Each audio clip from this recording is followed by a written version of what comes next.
Mass Maharaja is back అనుకున్నా కానీ cinema మాత్రం చూడొచ్చునా స్టోరీ పరంగా మాత్రం ఫుల్ అల్లరల్లరిగా మన మాస్ మహారాజాని ఎలా చూడాలి. ఒకప్పుడు ఈడియట్ వెంకీ సినిమాలో అంటే అల్లరల్లరి ఆ లవ్ స్టోరీ అని చాలా బాగుంది అనుకుంటే ఏంటంటే భయ్య మన భార్య మన ఎక్స్ ఒకే ఆఫీస్లో ఉంటే ఎలా ఉంటుందో ఫన్ ఉంటుంది భయ్య వేరే లెవెల్ ఉంది భయ్య. నాకే చాలా బాగా నచ్చింది.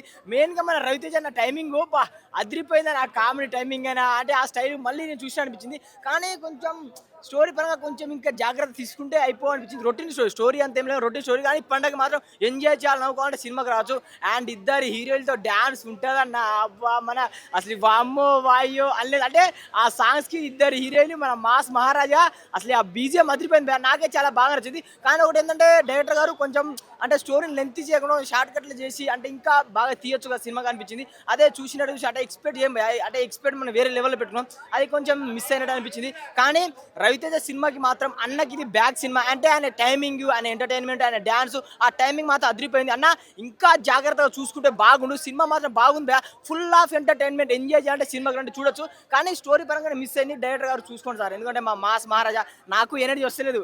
సినిమా బాగుంటే ఎలా ఉంటుందో ఎనర్జీ, ఆ ఎనర్జీ వస్తే అది మిస్ అయింది.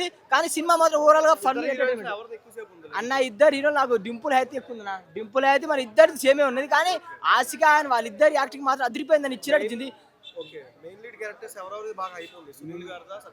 అసలు వాళ్ళ వెన్నెల గారు అండ్ సునీల్ గారు వాళ్ళ కామెడీ టైమింగ్ మాత్రం అదిరిపోయింది. సునీల్ అసలు సునీల్ నైస్ బ్యాక్ అని చెప్పుకోవచ్చు. అంటే ఒకప్పుడు మన సునీల్ ఎలా చూసాం అలా టైమింగ్ మాత్రం బ్యాక్ ఇచ్చింది, బాగా అనిపించింది అసలు.